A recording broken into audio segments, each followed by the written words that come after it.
Millionaire abandons his poor wife. 15 years later, he finds her running a fortune. A heart-touching story of a man, a woman, and mighty time. 15 years back, Robert Carter, a wealthy white billionaire in the fashion world, kicked his wife Amy out onto the streets, deeming her unworthy of him. Fast forward to today, and Amy, now a vibrant and successful businesswoman, confidently walks the Paris fashion runway with her new family. From the shadows of the audience, Robert watches alone, filled with regret as he confronts the fallout from his own arrogance. Are you intrigued by Amy's journey from heartbreak to triumph, or do you wonder if Robert will seek redemption? Stick around to discover this emotional tale. Robert Carter was the quintessential self-made millionaire. At 38, he owned Carter Luxe, a luxury fashion brand loved by celebrities and the elite.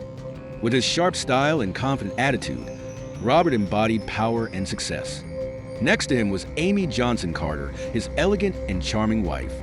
To the outside world, they were the ultimate high society power couple. But behind the closed doors of their lavish Manhattan penthouse, things were quite different. Amy had once been a talented designer full of ambition. She met Robert in the early days of Carter Luxe when he was just starting out. Their love was genuine and uncomplicated back then. Robert, with his charm and big dreams, convinced Amy that they could build something amazing together. She put her own aspirations on hold to support him, standing by his side during the tough times. Amy's creativity and vision were integral to the brand's early designs, even if her name never made it to the credits. As time passed, Robert became more absorbed in his work and the allure of success, creating a growing distance between them. Robert had started to view Amy not as his life partner, but more like an accessory to the perfect image he wanted to project. To him, she was no longer a wife. She had become a status symbol. Their nights in the penthouse were filled with a heavy silence, as Robert came home late, worn out, and barely exchanged words with her. Amy's efforts to close the widening gap between them were met with indifference and a cold detachment. One night, at a glamorous fashion gala, Amy wore a dress she had designed herself. It was a bold piece, modern yet rich in cultural significance, showcasing her undeniable talent. But instead of appreciating her work, Robert made a cutting remark in front of their high-profile guests, saying she should leave the designing to the professionals and that the dress was too casual for their image. Amy felt frozen, his words hitting her like a slap. It wasn't just a careless comment. It was a clear sign of his disregard for her. The humiliation was unbearable, especially with the judgmental glances and faint pity from those around them. Later that night, back in the penthouse, Amy stood in front of their wedding photo hanging on the wall.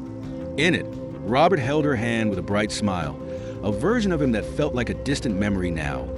She touched the frame, silently questioning what she had sacrificed to create the life she was living. No longer the idealistic young woman brimming with dreams, she had become an unappreciated wife, a woman erased from her own narrative.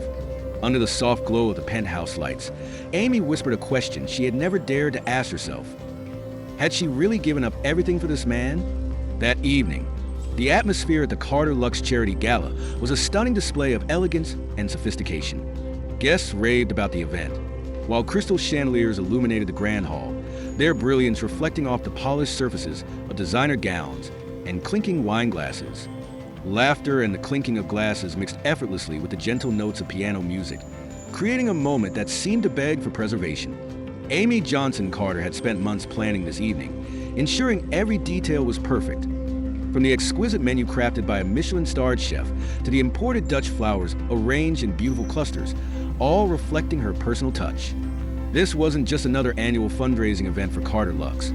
It was Amy's chance to prove her worth, not just as Robert Carter's wife, but as a strong, independent woman. She felt a sense of pride in her achievements, but that pride quickly faded under Robert's cold indifference. Throughout the evening, Amy stood in the bustling room, wearing a professional smile as she greeted each guest, yet her heart longed for something deeper, a familiar look from Robert.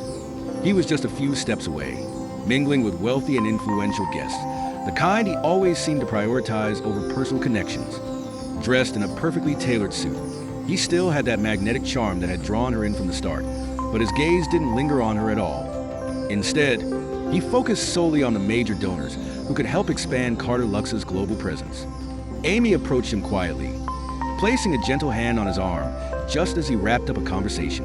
"Amy, would you like something to drink?" "I can have the server bring it over," he offered, glancing at her with a hint of irritation. "That won't be necessary. I can manage," she replied, withdrawing her hand and forcing a smile as she stepped back toward the service counter. The unease she had felt all night solidified into a heavy realization. The man she had once loved, the one she had stood by through everything, now felt like a stranger. Conversations with other guests that used to engage her now seemed like empty chatter, and as the night dragged on, Amy felt like a mere shadow in the room, always present yet completely overlooked. After the event wrapped up, Robert was deeply engaged in a spirited conversation with the main sponsors. Not wanting to interrupt, Amy chose to leave early without saying a word. As the car raced through the brightly lit streets of Manhattan, she stared out the window, the flickering reflections of streetlights dancing across the glass, echoing the emptiness she felt within.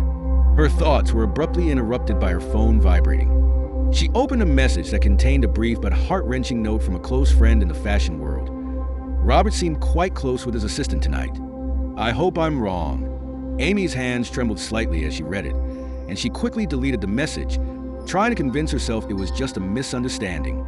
Robert could be distant and even cold at times, but he wasn't the kind of person to betray her.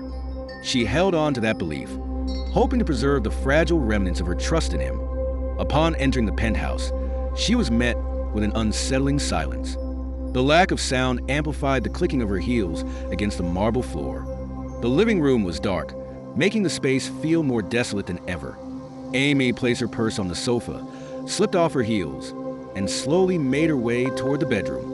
Her heart raced as she noticed a faint light seeping through the partially opened door, accompanied by muffled laughter and intimate whispers.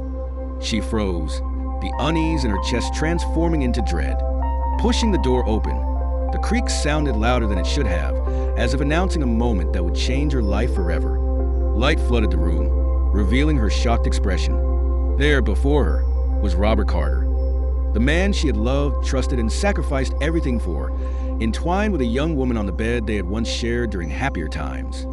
The woman, dressed in a sheer silk nightgown, hurried to sit up, her face a mix of panic and guilt. Robert, on the other hand, displayed no hint of surprise. His eyes remained steady and he didn't flinch or hesitate. Instead, he regarded Amy with the indifferent look of someone annoyed by an unexpected interruption. "Amy," her voice quivering, asked, "Robert, what is going on?" Robert calmly adjusted his shirt collar, as if nothing were amiss, his eyes lacking any remorse as they fixed on hers with irritation. "You weren't supposed to come home so early. Are you planning to cause a scene? This isn't a big deal." The other woman chimed in with a mocking tone. "Oh, honey, this bed hasn't been yours for a long time. Look at you, old and washed up. No wonder he needs a real woman."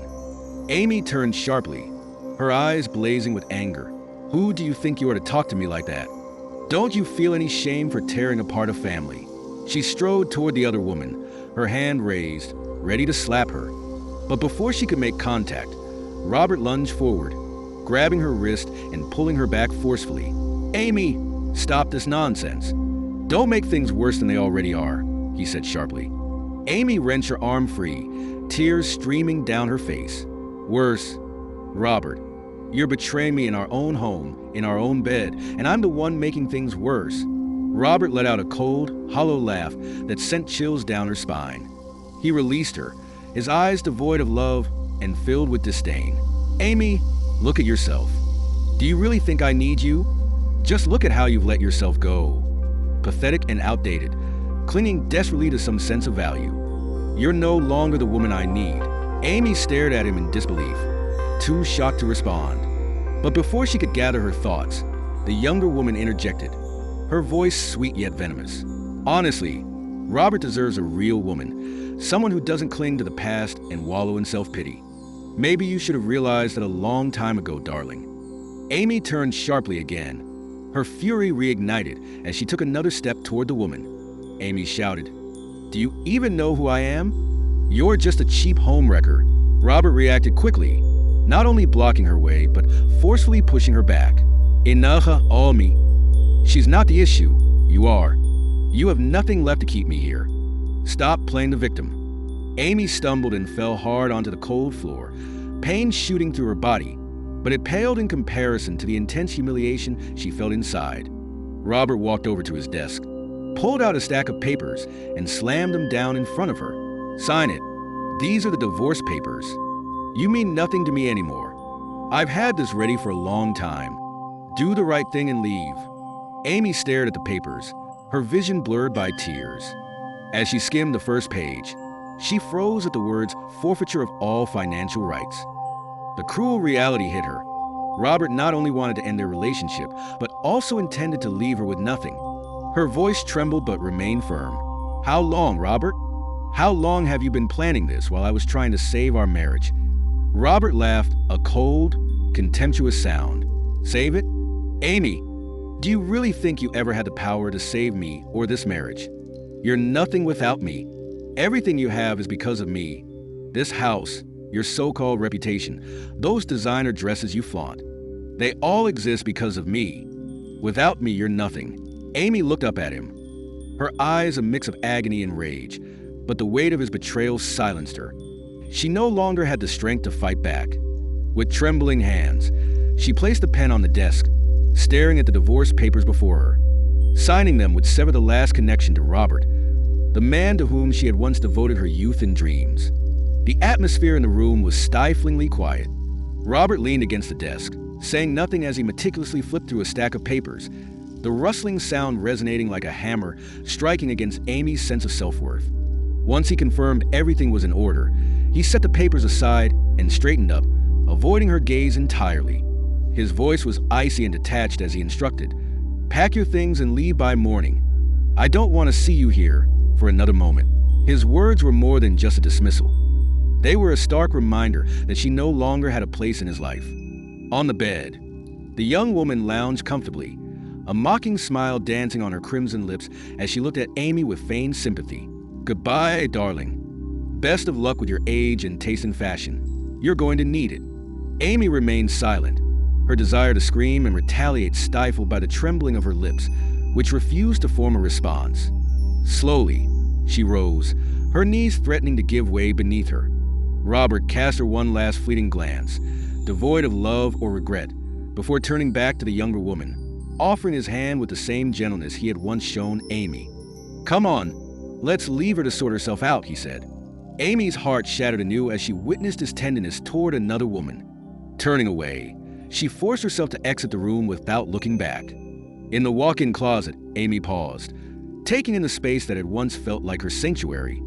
She had spent countless hours choosing outfits for events with Robert, believing in their shared significance.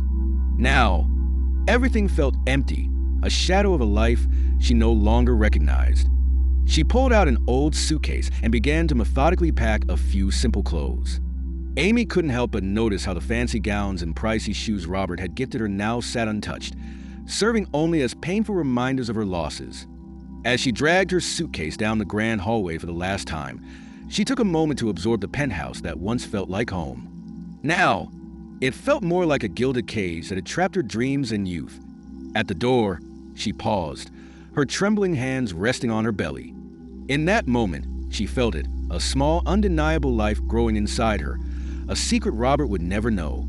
Amy whispered to herself, "You'll never go through what I did. You'll have a better life, and I'll do everything to protect you." With newfound determination, she gripped her suitcase and stepped into the chilly Manhattan night. Standing by the curb, the neon lights of the towering skyscrapers illuminated her weary face. A taxi pulled up, and the driver looked at her with curiosity. "Where to?" he asked. Amy caught a glimpse of herself in the rearview mirror. Puffy eyes and a tear-streaked face, but behind that weariness was a spark of determination she hadn't noticed before. "Atlanta," she replied. The driver raised an eyebrow at her unexpected choice, but didn't ask any more questions. As the taxi pulled away, it left behind the glittering skyline of Manhattan, carrying a woman who had stumbled but was ready to rise again. During the long ride, Amy sat quietly, her hand protectively resting over her stomach. With each passing mile, she whispered to herself, "This isn't the end. It's just the beginning. I promise I'll make a better life for you." The dazzling city lights faded into the distance, replaced by quiet, empty roads. But within her, a small flame of hope began to grow brighter. When Atlanta greeted her with a chilly dawn, the taxi came to a stop on a quiet street in Sweet Auburn. She had called home before heading out with Robert. The charming shops, the weathered walls, and the tree-lined paths brought back a rush of memories. As she stepped out of the car, dragging her old suitcase behind her, she took a deep breath. Sweet Auburn wasn't the easiest place to live, but it was the only place she could start over. Amy pulled her battered suitcase along the cobblestone streets of Sweet Auburn, Atlanta, her heart heavy with a mix of nostalgia and apprehension. The city welcomed her with a gray, overcast morning, the gloomy sky reflecting the turmoil inside her. A biting wind cut through her fingers, sending chills down her spine. Sweet Auburn had been her childhood home, filled with laughter and dreams at every turn. But now it marked the beginning of a new chapter. Not with the eager excitement of a young, ambitious girl, but with the quiet strength of a woman who had been through a lot. At the end of the street stood her mother's small wooden house, nestled under the shade of an old oak tree. The white picket fence, worn and peeling, looked just as it had when she left. As Amy stood at the door, her hands shook, not from the cold, but from the fear of admitting to her mother that she had failed, that the marriage she had fought so hard to save was now in shambles. Yet, that fear couldn't overshadow her longing for her mother's warm embrace and the comfort of kind words, even if just for a moment. When the door swung open, Louise looked at Amy with a blend of surprise and concern. Without waiting for her mother to say anything, Amy threw herself into her arms, tears streaming down her face like a waterfall. "I have nowhere else to go, Mom," she sobbed. Louise held her close, gently patting her back in silence, understanding that some wounds didn't need words, at least not right away. In the familiar, modest kitchen, Amy sat across from her mother, watching her calloused hands fold a stack of towels. Louise's years of hard work were etched into her lined face, but her gaze remained steady and strong. "You're not the first to stumble, Amy," she said, her voice firm yet gentle. "What really counts is not letting that setback shape the rest of your life." Her words cut through the darkness that had settled in Amy's heart. She realized she needed to rise, not just for herself, but for the child growing inside her. The next day, Amy set out to find a job. She knocked on the doors of small shops in the neighborhood, from bakeries to barbershops, but no one was hiring. Each polite shake of the head from a manager, accompanied by a sympathetic look, chipped away at her confidence. By the afternoon, as the sun began to weigh down, Amy noticed a help wanted sign in the window of a small garment workshop. The words, "assistant needed, no experience required," sparked a flicker of hope in her. Taking a deep breath, she stepped inside and knocked on the door.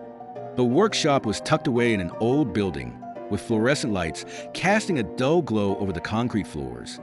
The air buzzed with the sounds of sewing machines, the sharp snip of scissors, and the rustling of fabric.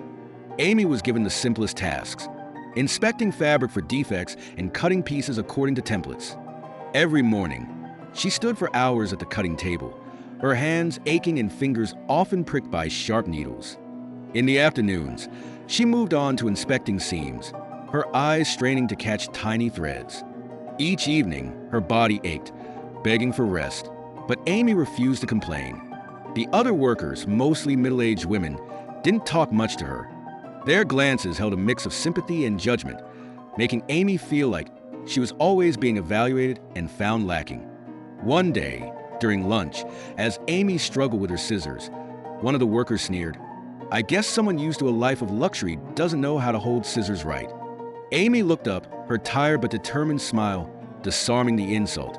"Amy, just give me some time. I'll pick this up quicker than you think." The teasing faded as Amy proved her worth.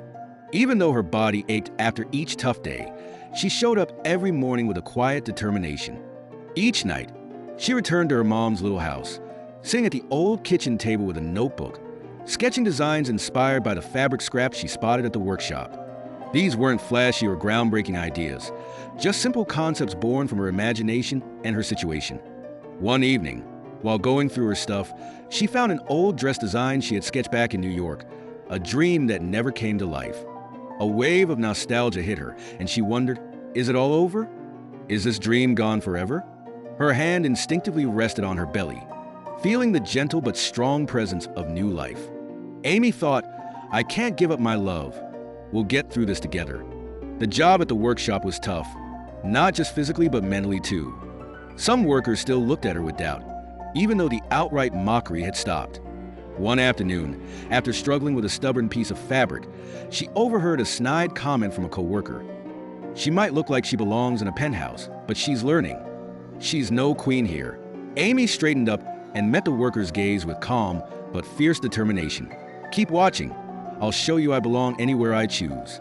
With each passing day, she silenced the doubters, not with words but with her relentless effort.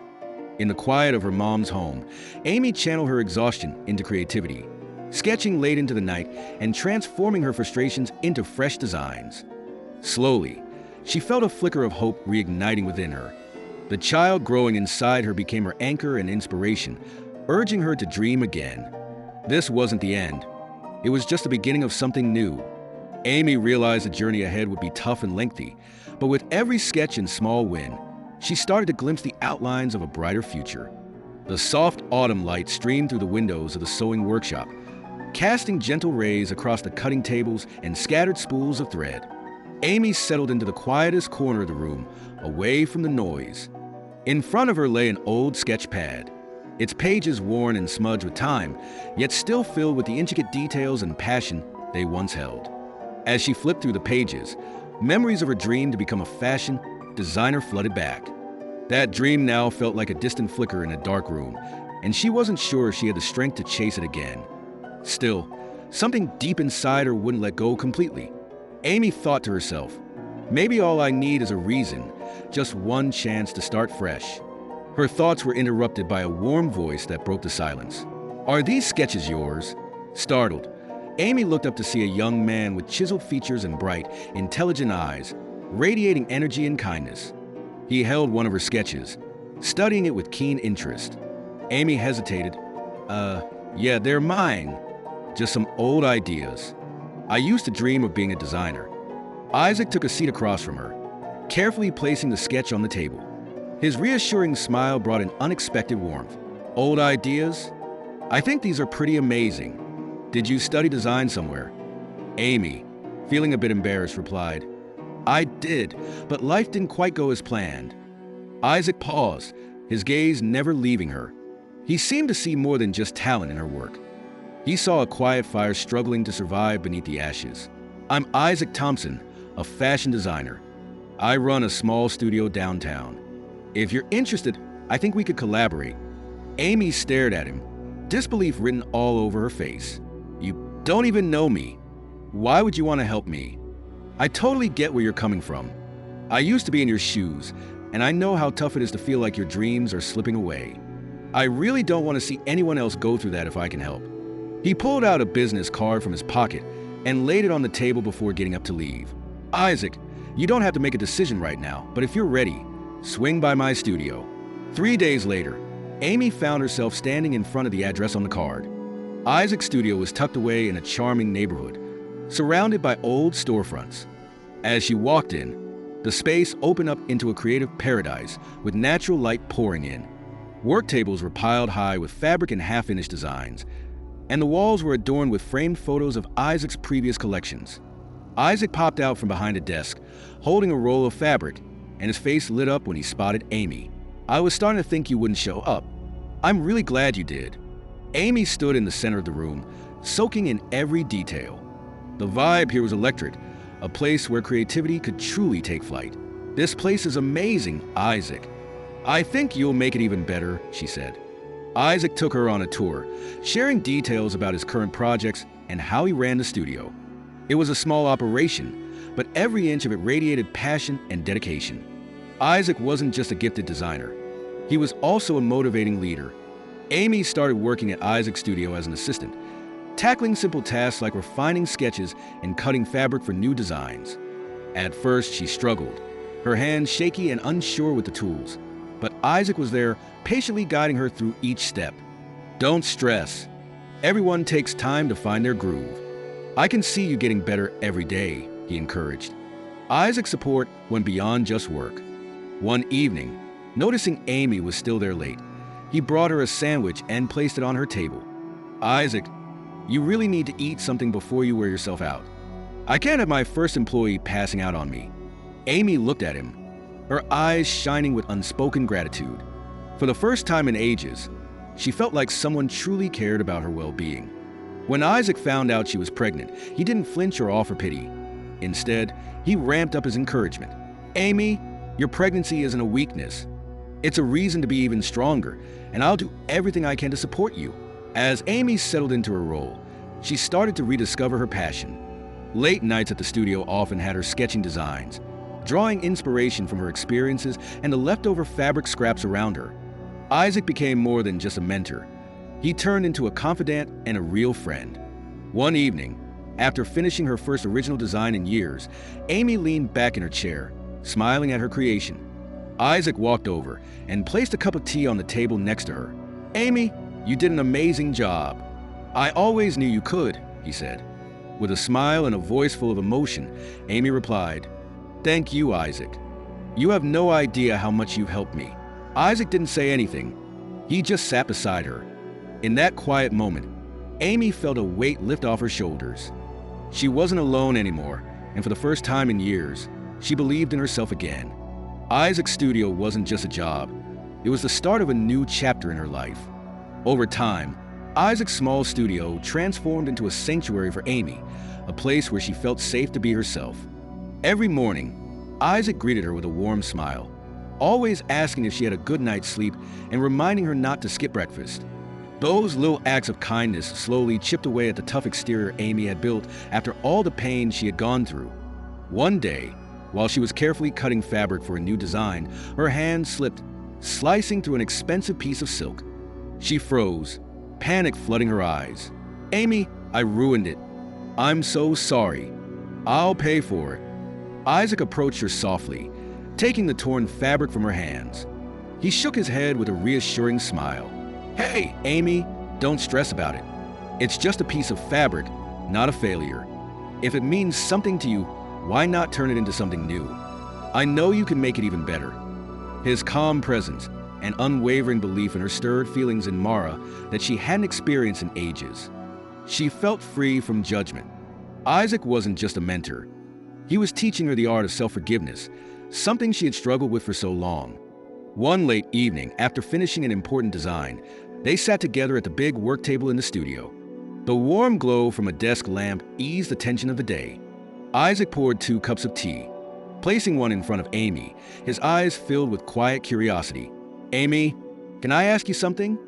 I sense you carry a heavy sadness, but you've never talked about it. I won't push you, but if you ever want to share, I'm here to listen." Amy met his gaze, gripping the warm cup to steady her trembling hands. She had kept her story hidden, not out of fear of being judged, but because she doubted anyone could truly understand. Yet, something about Isaac's genuine nature made her feel safe. "I once had it all, or at least I thought I did, a successful husband and a life everyone envied. But then I realized it was all a facade. He betrayed me and kicked me out when I had nothing left. I left with just one thing he didn't know. I was pregnant." Isaac listened quietly, his eyes filled with empathy, allowing her the space to share. Amy's voice trembled as she continued. "I don't want this child to grow up under the shadow of a father like him, but some days I wonder if I'm strong enough to do this alone." Isaac gently placed his hand over hers, his gaze steady and resolute. "Amy, you're not alone. I may not know everything you've faced, but I do know this. You're the strongest person I've ever met. If you need a friend, I'll be right here by your side." After that evening, things started to shift between Amy and Isaac. Late nights at the studio transformed from just sewing and sketches into moments where they opened up about their lives. Isaac would often bring her tea, whip up light meals when she forgot to eat, or just sit quietly next to her, enjoying the silence. One night, while going over a new design, Amy dozed off at her work table. Isaac looked over at her, noticing her tired but serene expression, and a warm feeling spread through him. He quietly grabbed a shawl from a nearby chair and draped it over her shoulders to keep her cozy. The next morning, Amy woke up to find the shawl wrapped around her and a cup of tea still warm on the table. A soft smile crept onto her face, her heart feeling a warmth she hadn't experienced in years. For the first time in a long while, she felt a flicker of peace. One afternoon, while wandering the streets near the studio, Isaac suddenly stopped in front of a small children's boutique. He pointed excitedly at a pair of tiny baby shoes in the window. "I think these would look perfect on your baby," he said with a bright smile. Amy was taken aback. "I don't think you need to do this. My child isn't yours." Isaac replied, "I know, but that doesn't matter. Your child is a part of you, and you've become an important part of my life." Amy felt frozen as the walls she had built around her heart began to crumble. For the first time in ages, she felt a love that didn't ask for anything in return, a love that accepted her completely, scars and all. Isaac wasn't trying to erase her past or make her forget it. He was simply there, patiently showing her that he would always support her. This wasn't just a new beginning. It was the first time she felt truly seen, understood, and loved for who she was and who she wanted to be. As time went on, Isaac's presence in Amy's life became more than just comfort. It became the solid ground on which she rebuilt her trust in herself. They were more than just co-workers. They were friends who understood each other's struggles and worked together to build new dreams. Amy started to rediscover feelings she thought were gone forever. Real love and the vision of a true family. Isaac didn't just care for her. He fully embraced the child growing inside her, ready to be the father the baby deserved without any doubts or conditions. When Mason, Amy's son, arrived, it wasn't just the start of a new life. It symbolized her strength and Isaac's unwavering love for their little family. From the ashes of her past, Amy and Isaac created not just a new home, but also pursued their dream careers, filling their lives with passion and purpose. Mason made his entrance on a beautiful spring morning, with the warm Atlanta sunlight pouring into the hospital room. His first cries cut through the silence, and Amy, completely worn out, felt all her pain fade away when the nurse handed her Mason. The warmth of his tiny body against her felt miraculous. Holding her son was more than just cradling a baby. It was embracing hope and a new direction for her life. But as she gazed at his face, she froze. Mason looked so much like Robert, with his deep eyes and pursed lips, reminding her of the pain he had caused. A flood of emotions hit her. Part of her was hurt by the memory of Robert's betrayal, yet another part felt grateful. Mason was a testament to her resilience. Through her tears, Amy whispered, "You are everything I need. You're not a mistake, you're my hope." Isaac stood close by, his gaze fixed on Amy and Mason. From the moment he laid eyes on the baby, he felt an unbreakable love for him. Even though he wasn't his biological father, he moved in closer, carefully taking a seat next to Amy and gently reaching out to touch Mason's tiny hand. Mason instinctively curled his little fingers around Isaac's, and that simple act warmed Isaac's heart. "Hey there, Mason. I'm so thrilled to finally meet you. I've been looking forward to this day for ages," Isaac said softly. Amy turned to him, tears streaming down her cheeks, not from sadness, but from a deep sense of gratitude. In Isaac's gaze, she saw a genuine love and authenticity she never thought she'd experience again after Robert's betrayal. Amy choked on her words, saying, "Isaac, you really don't have to do this. Mason isn't your son." Isaac smiled, his voice calm. "Amy, your son is a part of you, and I've loved you both for a long time." Despite the joy Mason brought, Amy wrestled with the shadows of her past. Every time she noticed Mason's resemblance to Robert, memories of betrayal and humiliation flooded back. The harsh words, the cold dismissal, and the moment she was thrown out of that penthouse haunted her. One night, while Mason slept soundly, Amy sat by his crib, her gaze fixed on his serene face. Isaac quietly entered the room and placed a comforting hand on her shoulder. "Amy, are you okay?" he asked. She shook her head slightly. "Sometimes I wonder if I'll ever really move on. I love Mason, but every time I look at him, I see Robert, and I feel guilty for letting that affect how I see my own child."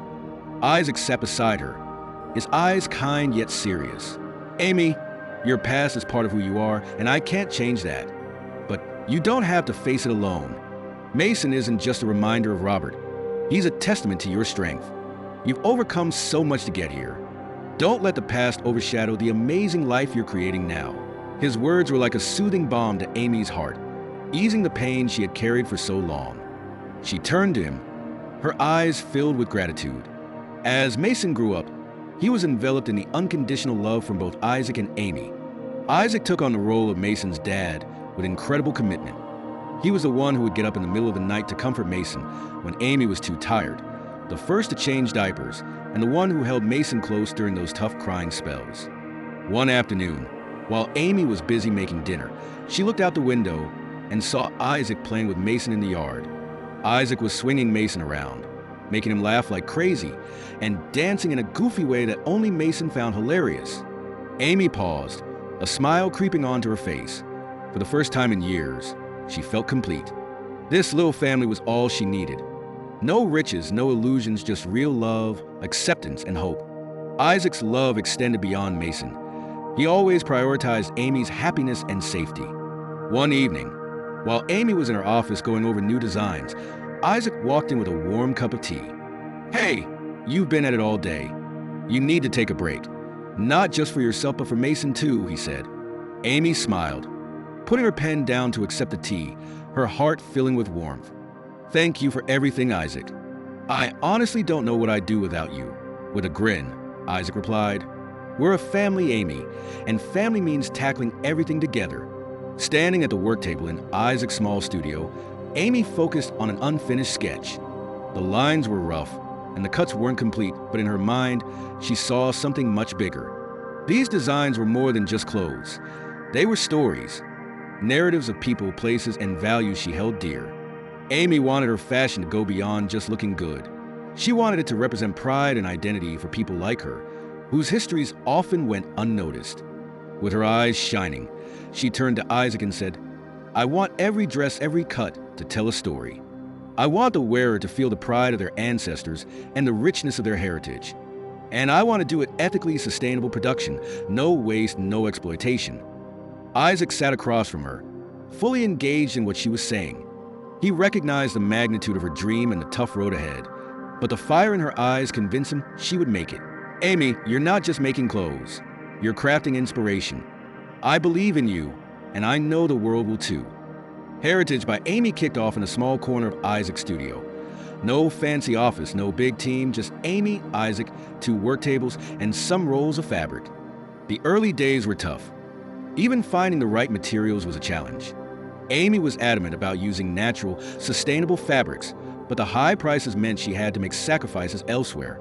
She and Isaac spent countless hours meeting with local suppliers, haggling over every yard of fabric. It was exhausting work, but Amy was relentless. During the day, she focused on designing, and at night, she cut fabrics, tested prototypes, and fixed every little flaw in her creations. Many nights, she dozed off at her work table, her hands sore from cutting all day. Isaac would often bring her a hot cup of tea, saying, "You need to take a break, Amy. Let me take care of this part." With a tired smile, she'd reply, "I can't stop, Isaac. If I don't do it, who will?" To which he would reassure her, "We will. You're not in this alone." Isaac's steady support became Amy's biggest strength as she faced those challenging early days. Their first collection, called Roots, came together after many sleepless nights and a lot of anxiety. Each design held deep significance. A long dress featuring patterns inspired by hand-woven Ghanaian textiles, a reimagined suit paying homage to civil rights leaders like Martin Luther King Jr., and shirts decorated with cultural symbols of heritage. Amy personally showcased her collection at a small fashion event in Atlanta. Standing in front of the audience, her voice trembled but was filled with passion as she shared the story behind each piece. Every piece of fabric tells a story. Every stitch is a tribute. I want you to feel that. This isn't just about clothes. It's about heritage. The showcase might not have been extravagant, but it made waves that Amy never expected. A journalist from a well-known fashion magazine showed up and wrote an amazing review. Heritage by Amy is more than just fashion. It represents a community's voice. It shows that fashion can go beyond just being material and become art with real significance. When Amy read the article, she couldn't help but tear up. She turned to Isaac, her voice trembling, saying, "Isaac, they get it. They understand what I'm trying to achieve." Isaac replied, "I told you, Amy, when something comes from the heart, it resonates with others." 15 years after it all began, Heritage by Amy had evolved into more than just a fashion label. It became a cultural emblem of pride and identity. Starting with her first collection, Roots, Amy went on to create groundbreaking lines like Rebirth, Legacy, and Eternal. Each collection was not just a professional achievement, but a testament to resilience and cultural beauty. At New York Fashion Week, celebrating its 15th anniversary, Amy was invited to be the lead designer for the event's biggest show, a pivotal moment in her career. Mason, now a tall 15-year-old with his mother's bright eyes, sat in the front row next to Isaac, who had supported Amy through every high and low. Isaac watched the runway with pride, glancing at Mason, who was no longer a baby but a young man and felt immense gratitude for the family they had created together. Amy's brand wasn't just a financial success. It changed how the world perceives fashion. Heritage by Amy graced red carpets, featured in major campaigns, and became a cultural sensation. During an interview in Paris, reflecting on her 15-year journey, Amy spoke with heartfelt passion. Fashion isn't just about beauty.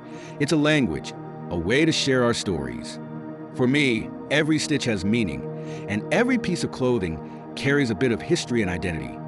Her words echoed well beyond the fashion scene, motivating young designers and changing the way people perceive the industry, not just as consumerism, but as a vibrant art form that honors and showcases culture.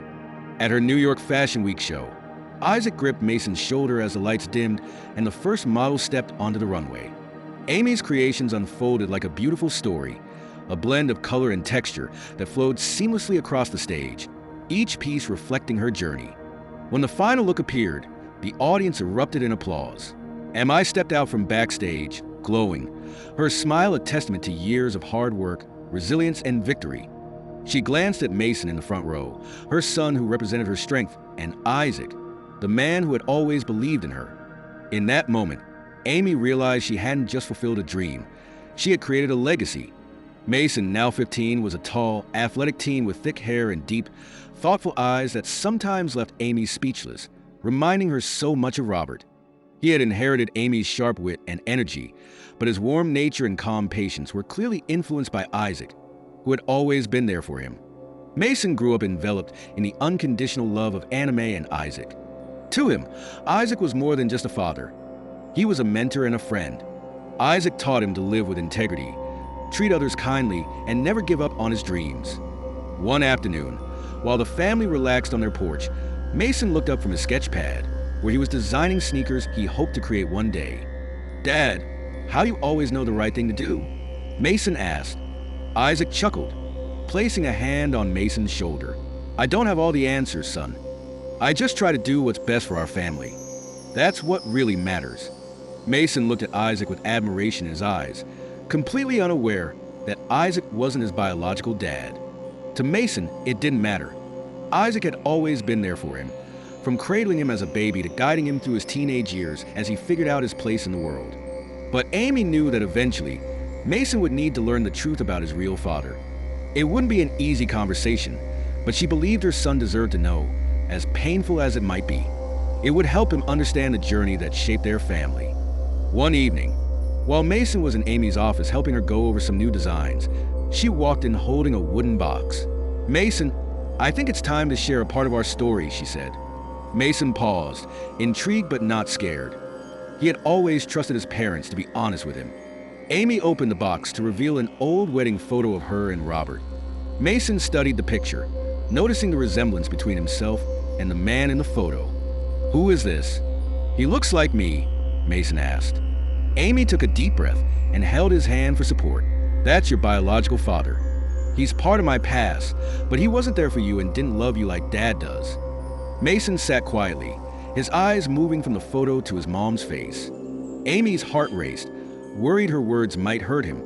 But then Mason squeezed her hand tightly and said, "I don't need him. Dad has always been my real father. I've known that forever." Tears streamed down Amy's face as she hugged her son tightly. "Mason, I want you to know that you are loved. You've never been a mistake or a burden. You are the greatest gift I've ever received." In the days that followed, Mason reflected on what his mom had told him. He didn't feel anger or sadness. Instead, he gained a deeper understanding of his family and the sacrifices they had made. One afternoon, Mason walked up to Isaac, who was busy in the yard fixing some furniture. Mason held onto the old photograph that Amy had shown him. "Dad, Mom told me about my biological father." Isaac paused, setting his tools aside, and looked at Mason with a calm yet thoughtful expression, ready to tackle whatever questions or feelings his son had. "You've known about this for a while, haven't you?" Mason asked. Isaac nodded. "Yes, Mason, but I never thought it was important because it doesn't change how I feel about you. I love you as my own son." Mason gazed at Isaac, his eyes brimming with emotion. "You know what, Dad? I don't think it matters either. I don't need a father who wasn't there for me. I just need you." Isaac pulled Mason into a warm embrace. tears glistening in his eyes. In that moment, no more words were necessary. Their bond, love, and trust spoke volumes. As time went on, Heritage by Amy evolved from just a fashion brand into a symbol of cultural pride and identity. Each collection Amy launched told a story, celebrating heritage and resilience. She not only won the admiration of the fashion elite, but also touched the hearts of millions around the globe, encouraging them to embrace their own roots and narratives. At the heart of her life remained her small, tight-knit family. Mason, now a confident and creative 15-year-old, often joined her at major events, showcasing his keen aesthetic sense and growing talent for sneaker design. He was starting to chase his own dreams. This year's New York Fashion Week was especially important. It marked the 15th anniversary of Heritage by Amy, and she was invited as the headlining designer, a huge honor and a testament to her incredible journey. Mason and Isaac stood by her side, ready to support her during this significant moment. Little did Amy know that amidst all the glitz and success, she would encounter a piece of her past that she had worked so hard to move on from. Robert Carter had become a name that represented luxury fashion. Carter Luxe transformed from just a brand into a global fashion empire, ruling the industry with lavish collections and extravagant ad campaigns. Robert appeared on the covers of major magazines like Forbes, Vogue, and others, hailed as a creative genius and a modern fashion mogul. Every photo showcased his polished look, tailored suits, silver streaked hair, and a confident smile that made him seem untouchable. But beneath that exterior, Robert was trapped in a deep loneliness. His sprawling penthouse in Manhattan, with its high ceilings, floor-to-ceiling windows, and lavish decor, felt more like a glass box, showy but devoid of warmth. In his younger days, Robert thought that to reach the top, he had to eliminate anything that might hold him back. He did just that, sacrificing love, family, and real connections in his relentless chase for success. Now, at the peak of his career, he found no joy in his achievements. He had more wealth than he could ever use, yet the emptiness inside him remained. His collection of luxury cars sat gathering dust in garages, his global properties were seldom visited, and the art he owned only served to adorn the cold walls of his penthouse. Robert often wondered, I have everything, so why does it feel like I have nothing at all? His relationships, if they could even be called that, were fleeting. The women in his life were always stunning and captivating, but none truly understood him. They were drawn to his fame and fortune, leaving once they realized he had little to offer beyond lavish gifts. On those late nights, with the twinkling lights of New York City shining through his expansive windows, Robert often found himself alone, nursing a glass of pricey wine. The buzz of fashion shows playing on the TV faded into background noise, a stark contrast to the passion that once fueled him. The silence in his penthouse was so deep that he could hear the clock ticking, a constant reminder of the emptiness in his life. Sometimes, he would pull out a small box from his closet, filled with old photos from his first marriage to Amy. He wasn't sure why he held on to them, but tossing them away felt impossible. The pictures captured a younger Amy, vibrant and full of life, standing beside him during the early days of Carter Luxe. Her smile hit him like a wave of nostalgia, stirring a painful ache he refused to acknowledge. Robert would whisper, Amy, you once believed in me, questioning what he had done to that faith. Deep down, he couldn't admit he missed her. His pride told him leaving was the right choice, that he had done it to chase what he deserved. But in his loneliest moments, he faced the truth. It wasn't that Amy wasn't good enough for him. It was that he wasn't good enough for her. The words he had spoken on their last day together, "You're not good enough for me," haunted him like sharp-edged ghosts. Gritting his teeth, he thought, I was wrong, but it's too late now. In board meetings, Robert was the star, making all the big calls, and his employees looked up to him. Under his guidance, Carter Luxe flourished, but as the empire expanded, so did his sense of isolation. He had once thought success would bring him happiness, but now, standing at the helm of the empire he had built, he realized there was no one to share in his triumph. At a lavish party celebrating a new Carter Luxe collection, he found himself surrounded by glamorous guests with laughter and compliments swirling around him. Yet, it all felt empty. As he held a glass of champagne, his eyes drifted to a couple dancing nearby, the man holding the woman's hand tightly. Their gazes met in a way that radiated love and trust, stirring up memories of Amy. Robert felt a sharp pang of regret that he couldn't shake off. It hit him then that he had never really experienced that deep, unconditional love, not even with Amy. He had been so wrapped up in his ambitions that he failed to see what he had lost until it was far too late. For years, Robert had steered clear of thoughts about Amy, avoiding any updates on her life. Yet, a part of him always wondered how she was doing and if she was all right. What he didn't realize was that fate had plans to reunite them at the upcoming New York Fashion Week, where he would be attending as a major player in the industry. Robert would soon come face to face with the woman he had left behind. Amy, now a beacon of empowerment and resilience in the fashion scene, was no longer the girl he had overlooked. She had forged her own legacy, a testament to her strength and talent, one that would soon intersect with his in an unexpected way. New York Fashion Week was more than just a showcase for high fashion.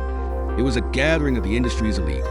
Robert walked into the venue like a king reclaiming his throne, his perfectly tailored suit enhancing his commanding presence. But inside, he felt empty, carrying a void that had lingered for 15 years. As the stage lights dimmed, casting a soft darkness over the room with spotlights illuminating the catwalk, Robert barely glanced at the program until a name announced by the host stopped him in his tracks. Heritage by Amira. His heart raced, and an unfamiliar ache spread through his chest. That name pulled him back to memories he had tried to forget. The last words he had said to Amy, the pain in her eyes as he walked away, and all the truths he had avoided for years. Amy stepped onto the stage, her elegant gown a declaration of power and freedom. She was more than just beautiful. She was a very essence of strength, a woman who had triumphed over everything to stand tall. A woman stood confidently under the bright lights, basking in the admiration of the crowd. Robert couldn't tear his eyes away from her. Part of him wanted to approach her, to apologize and plead for her forgiveness, but his pride kept him rooted in place, forcing him to observe her from a distance like a stranger. As the spotlight shifted to the front row of honored guests, Robert's attention was drawn to a teenager sitting next to Amy. The boy, dressed sharply in a suit with thick hair and those strikingly familiar deep-set eyes, immediately caught his eye. It hit him hard, Mason. He didn't need anyone to confirm it. He knew this was his son. The boy's features, from the strong jawline to the intense eyes, mirrored his own. A whirlwind of emotions surged within Robert, shock, pain, and an overwhelming guilt he could no longer hide. For years, he believed he had it all, but now he understood he had lost what truly mattered. A family he once deemed unimportant. He recalled the hurtful words he had hurled at Amy. "You're not good enough for me. I gave you everything." Those phrases echoed in his mind, each one slicing deeper into his heart.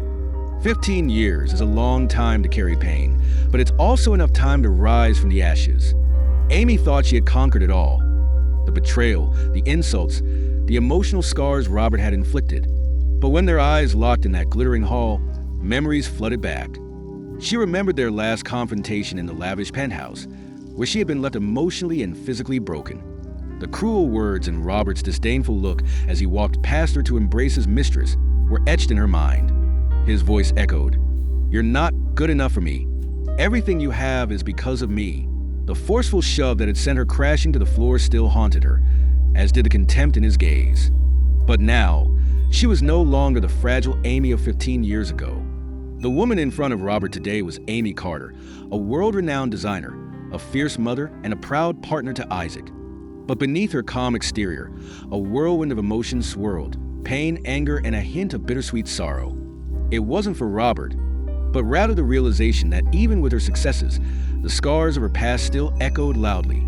Robert, on the other hand, was captivated by Amy. She wasn't just beautiful. She radiated a commanding presence he had never anticipated. Confidence flowed from her posture, her piercing gaze, and the subtle smile playing on her lips.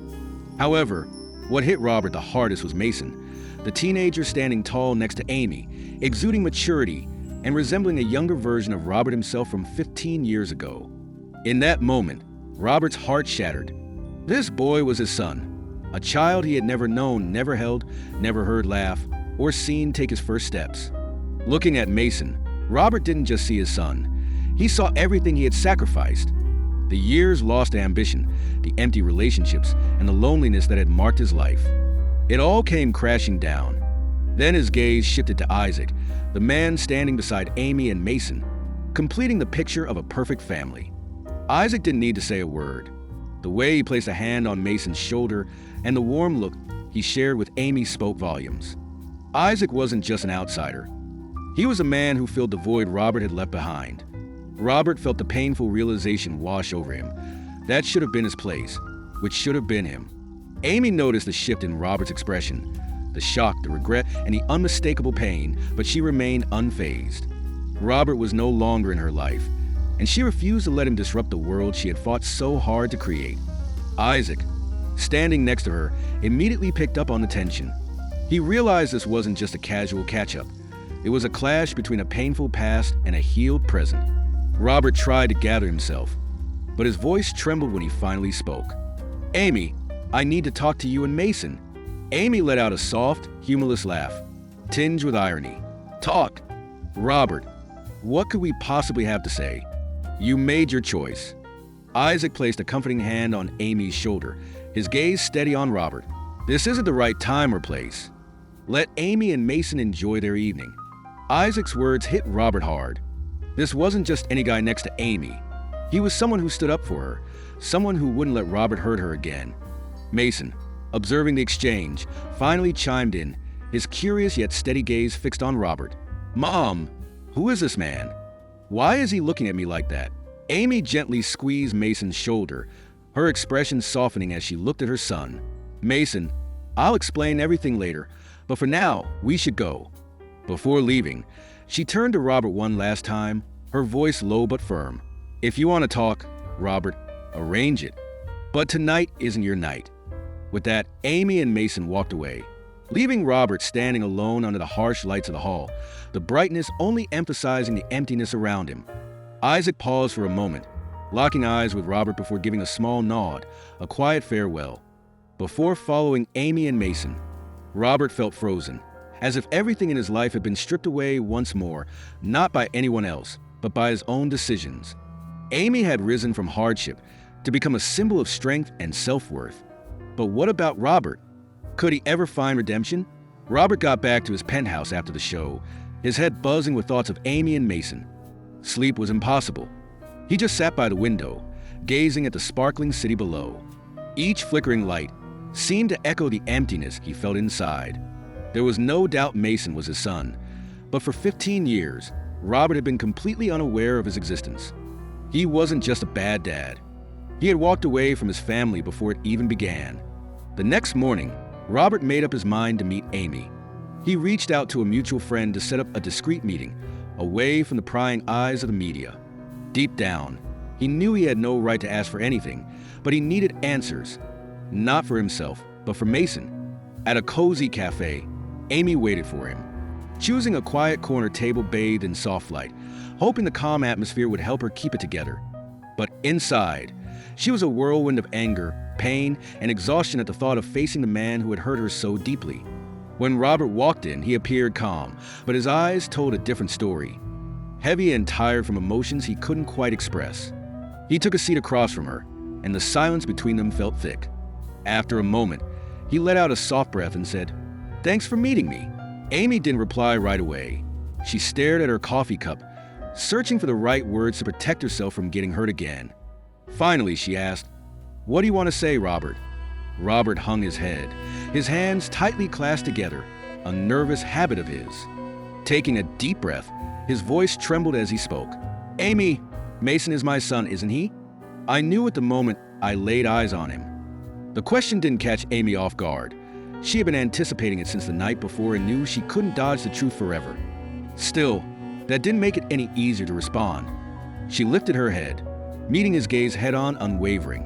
"Yes, Mason is your son, but you chose to leave us a long time ago. That fact doesn't change anything." Robert felt like the air had been knocked out of him. He had hoped that his acknowledgement and regret might lead to some form of redemption, but Amy's response hit him like a cold slap, snuffing out even that small glimmer of hope. Lowering his head again, his voice was hoarse. "I didn't know.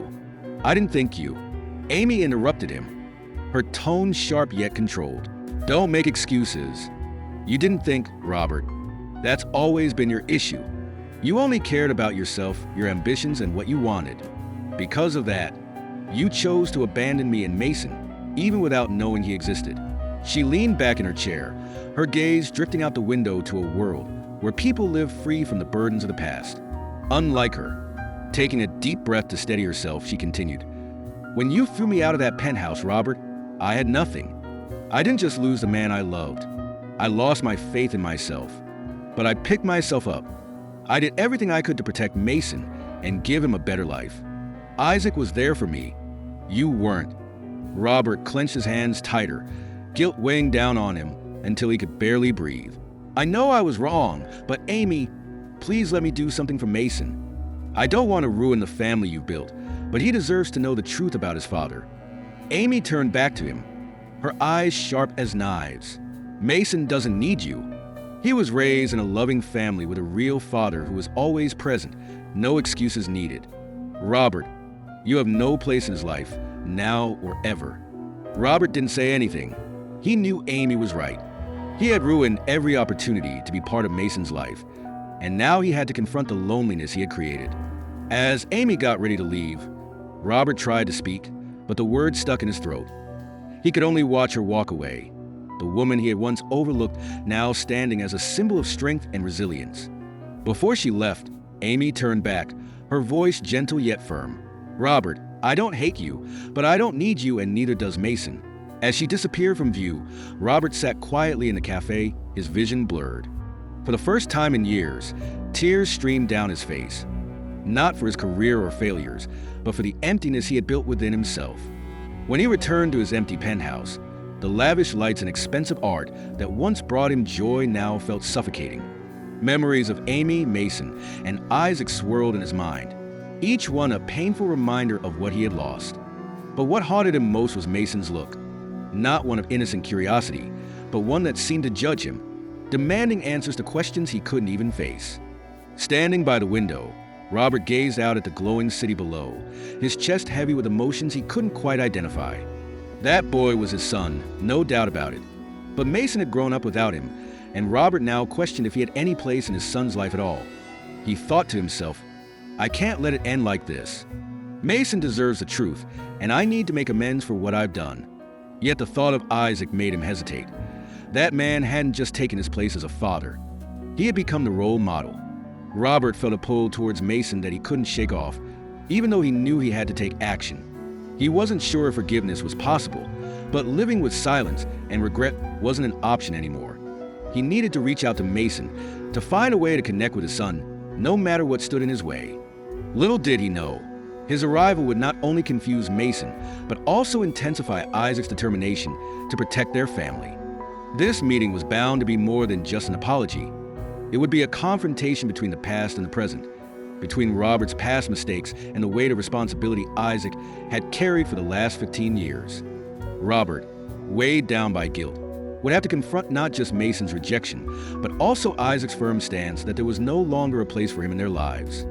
That afternoon, as Mason stepped out of the school gates, his face still lit up with the day's excitement. Everything changed when he spotted the man standing by the roadside. Robert Carter, dressed sharply in a suit and radiating an air of sophistication, looked like a ghost from Mason's past.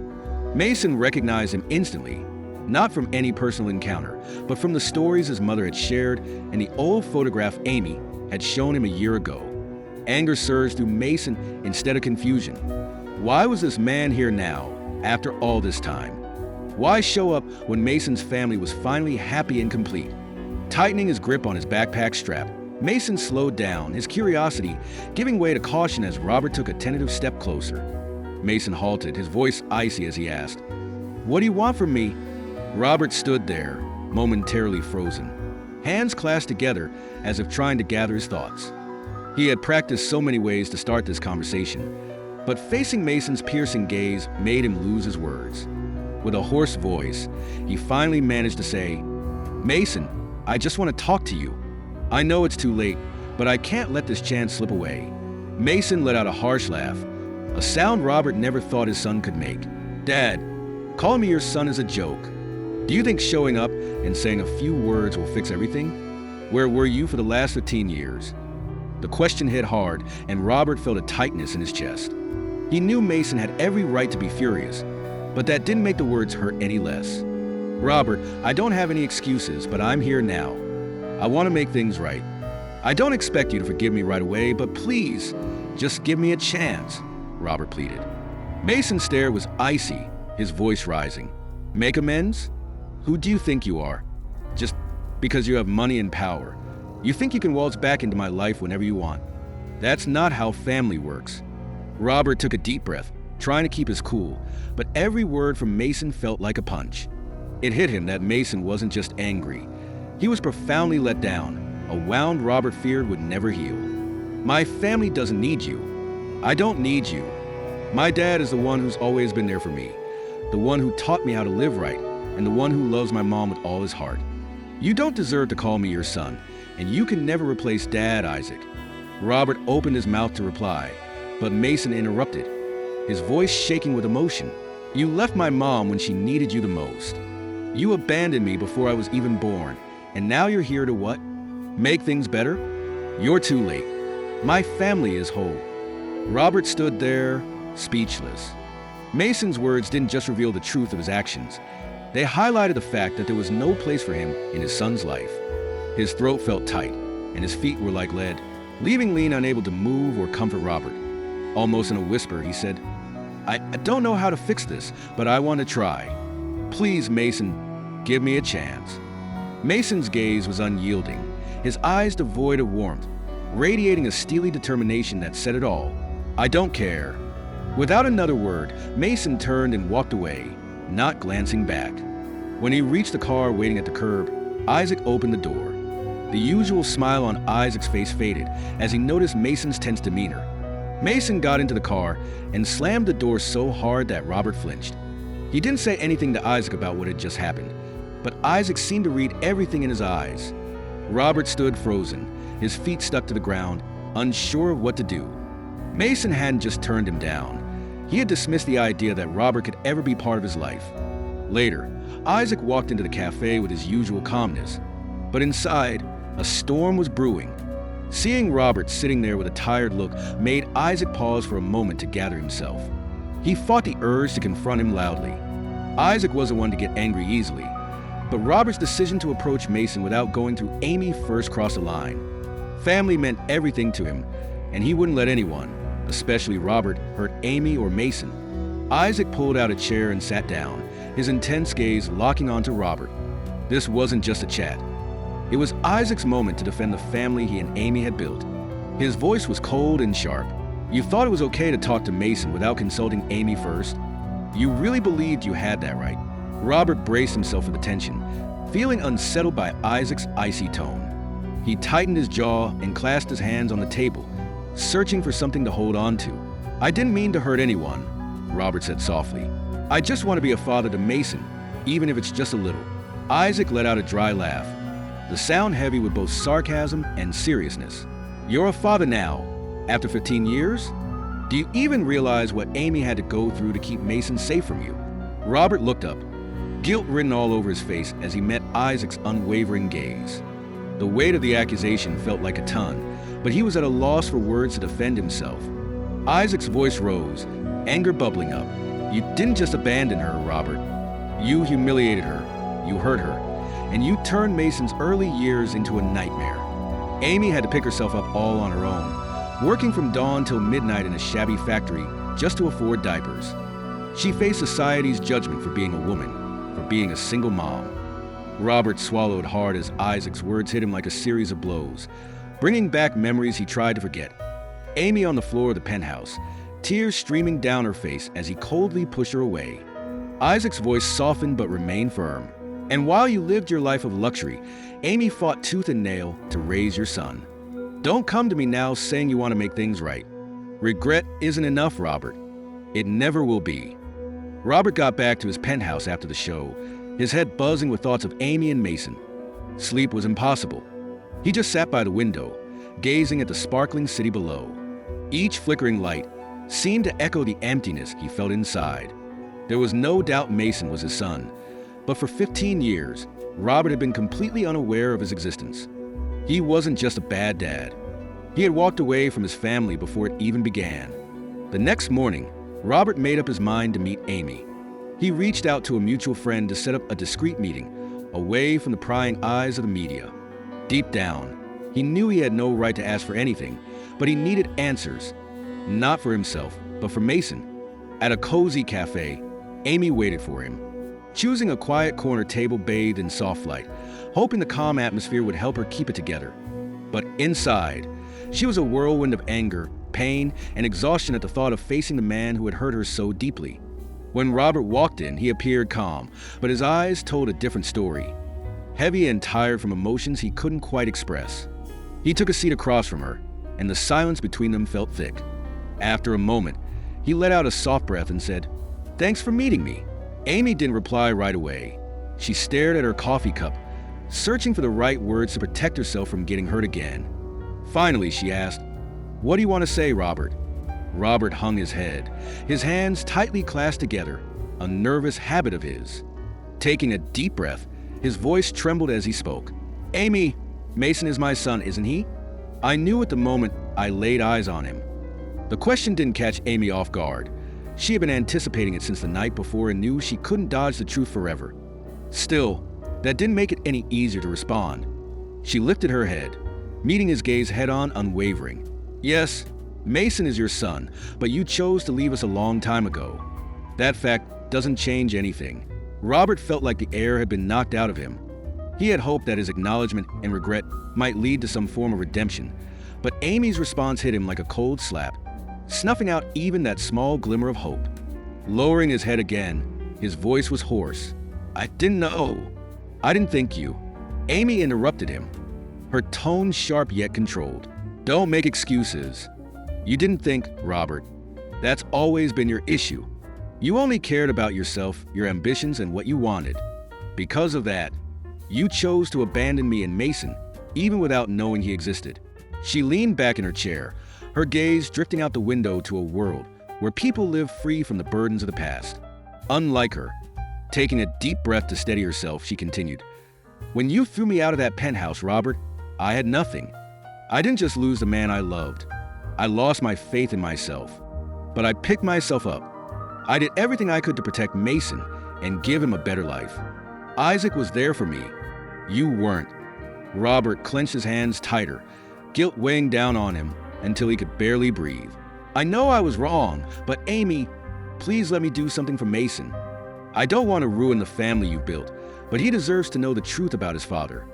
Amy turned back to him, her eyes sharp as knives. "Mason doesn't need you. He was raised in a loving family with a real father who was always present, no excuses needed. Robert, you have no place in his life, now or ever." Robert didn't say anything. He knew Amy was right. He had ruined every opportunity to be part of Mason's life, and now he had to confront the loneliness he had created. As Amy got ready to leave, Robert tried to speak, but the words stuck in his throat. He could only watch her walk away, the woman he had once overlooked now standing as a symbol of strength and resilience. Before she left, Amy turned back, her voice gentle yet firm. "Robert, I don't hate you, but I don't need you, and neither does Mason." As she disappeared from view, Robert sat quietly in the cafe, his vision blurred. For the first time in years, tears streamed down his face. Not for his career or failures, but for the emptiness he had built within himself. When he returned to his empty penthouse, the lavish lights and expensive art that once brought him joy now felt suffocating. Memories of Amy, Mason, and Isaac swirled in his mind, each one a painful reminder of what he had lost. But what haunted him most was Mason's look. Not one of innocent curiosity, but one that seemed to judge him, demanding answers to questions he couldn't even face. Standing by the window, Robert gazed out at the glowing city below, his chest heavy with emotions he couldn't quite identify. That boy was his son, no doubt about it. But Mason had grown up without him, and Robert now questioned if he had any place in his son's life at all. He thought to himself, "I can't let it end like this. Mason deserves the truth, and I need to make amends for what I've done." Yet the thought of Isaac made him hesitate. That man hadn't just taken his place as a father. He had become the role model. Robert felt a pull towards Mason that he couldn't shake off, even though he knew he had to take action. He wasn't sure if forgiveness was possible, but living with silence and regret wasn't an option anymore. He needed to reach out to Mason, to find a way to connect with his son, no matter what stood in his way. Little did he know, his arrival would not only confuse Mason, but also intensify Isaac's determination to protect their family. This meeting was bound to be more than just an apology. It would be a confrontation between the past and the present, between Robert's past mistakes and the weight of responsibility Isaac had carried for the last 15 years. Robert, weighed down by guilt, would have to confront not just Mason's rejection, but also Isaac's firm stance that there was no longer a place for him in their lives. That afternoon, as Mason stepped out of the school gates, his face still lit up with the day's excitement. Everything changed when he spotted the man standing by the roadside. Robert Carter, dressed sharply in a suit and radiating an air of sophistication, looked like a ghost from Mason's past. Mason recognized him instantly, not from any personal encounter, but from the stories his mother had shared and the old photograph Amy had shown him a year ago. Anger surged through Mason instead of confusion. Why was this man here now, after all this time? Why show up when Mason's family was finally happy and complete? Tightening his grip on his backpack strap, Mason slowed down, his curiosity giving way to caution as Robert took a tentative step closer. Mason halted, his voice icy as he asked, "What do you want from me?" Robert stood there, momentarily frozen, hands clasped together as if trying to gather his thoughts. He had practiced so many ways to start this conversation, but facing Mason's piercing gaze made him lose his words. With a hoarse voice, he finally managed to say, "Mason, I just want to talk to you. I know it's too late, but I can't let this chance slip away." Mason let out a harsh laugh, a sound Robert never thought his son could make. "Dad, calling me your son is a joke. Do you think showing up and saying a few words will fix everything? Where were you for the last 15 years? The question hit hard, and Robert felt a tightness in his chest. He knew Mason had every right to be furious, but that didn't make the words hurt any less. "Robert, I don't have any excuses, but I'm here now. I want to make things right. I don't expect you to forgive me right away, but please, just give me a chance," Robert pleaded. Mason's stare was icy, his voice rising. "Make amends? Who do you think you are? Just because you have money and power, you think you can waltz back into my life whenever you want? That's not how family works." Robert took a deep breath, trying to keep his cool, but every word from Mason felt like a punch. It hit him that Mason wasn't just angry. He was profoundly let down, a wound Robert feared would never heal. "My family doesn't need you. I don't need you. My dad is the one who's always been there for me, the one who taught me how to live right, and the one who loves my mom with all his heart. You don't deserve to call me your son, and you can never replace Dad, Isaac." Robert opened his mouth to reply, but Mason interrupted, his voice shaking with emotion. "You left my mom when she needed you the most. You abandoned me before I was even born, and now you're here to what? Make things better? You're too late. My family is whole." Robert stood there, speechless. Mason's words didn't just reveal the truth of his actions. They highlighted the fact that there was no place for him in his son's life. His throat felt tight, and his feet were like lead, leaving Lean unable to move or comfort Robert. Almost in a whisper, he said, I don't know how to fix this, but I want to try. Please, Mason, give me a chance." Mason's gaze was unyielding, his eyes devoid of warmth, radiating a steely determination that said it all. "I don't care." Without another word, Mason turned and walked away, not glancing back. When he reached the car waiting at the curb, Isaac opened the door. The usual smile on Isaac's face faded as he noticed Mason's tense demeanor. Mason got into the car and slammed the door so hard that Robert flinched. He didn't say anything to Isaac about what had just happened, but Isaac seemed to read everything in his eyes. Robert stood frozen, his feet stuck to the ground, unsure of what to do. Mason hadn't just turned him down. He had dismissed the idea that Robert could ever be part of his life. Later, Isaac walked into the cafe with his usual calmness, but inside, a storm was brewing. Seeing Robert sitting there with a tired look made Isaac pause for a moment to gather himself. He fought the urge to confront him loudly. Isaac wasn't one to get angry easily, but Robert's decision to approach Mason without going through Amy first crossed a line.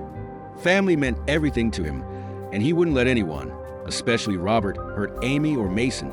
Isaac pulled out a chair and sat down, his intense gaze locking onto Robert. This wasn't just a chat. It was Isaac's moment to defend the family he and Amy had built. His voice was cold and sharp. "You thought it was okay to talk to Mason without consulting Amy first? You really believed you had that right?" Robert braced himself for the tension, feeling unsettled by Isaac's icy tone. He tightened his jaw and clasped his hands on the table, searching for something to hold on to. "I didn't mean to hurt anyone," Robert said softly.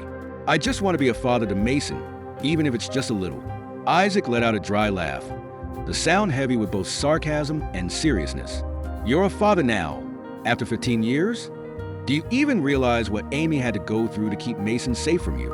Robert looked up, guilt written all over his face as he met Isaac's unwavering gaze. The weight of the accusation felt like a ton, but he was at a loss for words to defend himself. Isaac's voice rose, anger bubbling up.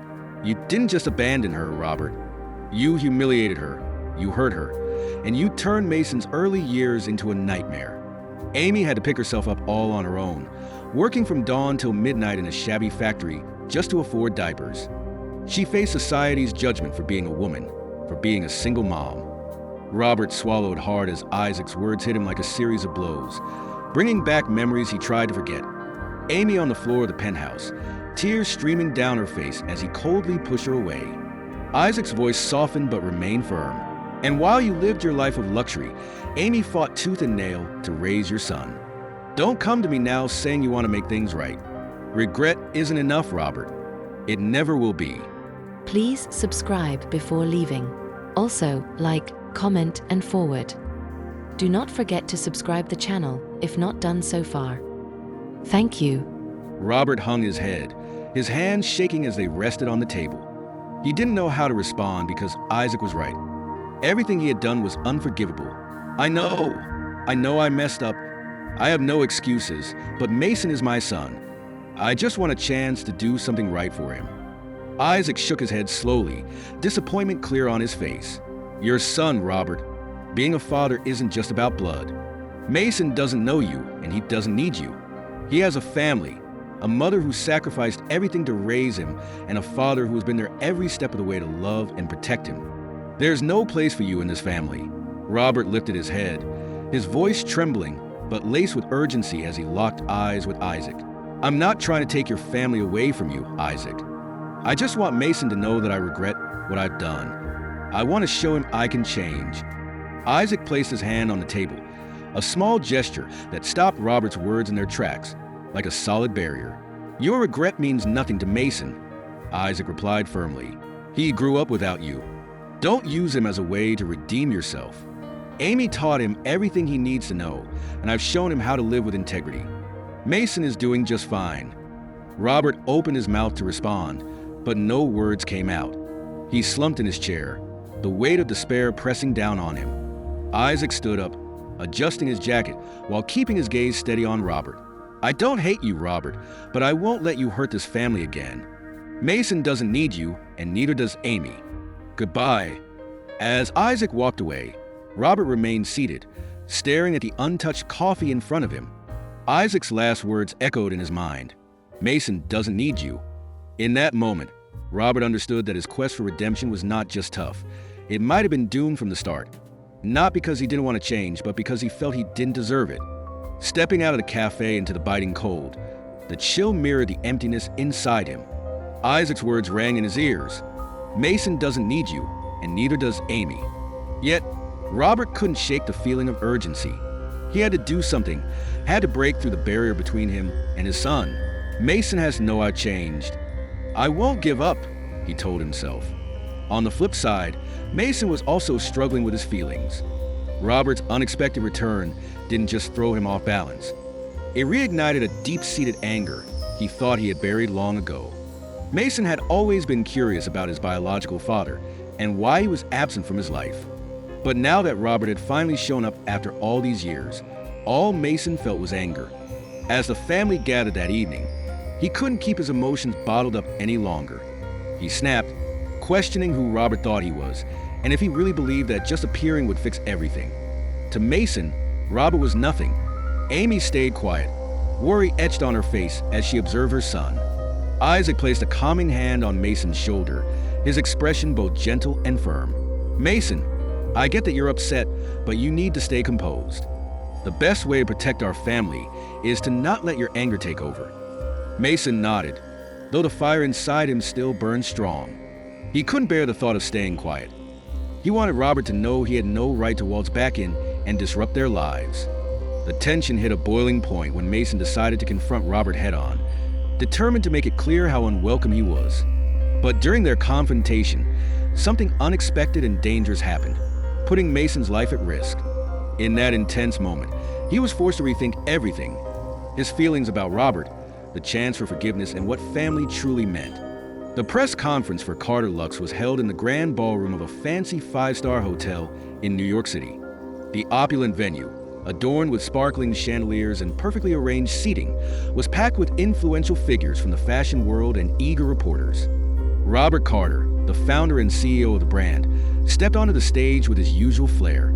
He thrived in these kinds of events, embodying success with his charisma and determination to shine in the spotlight.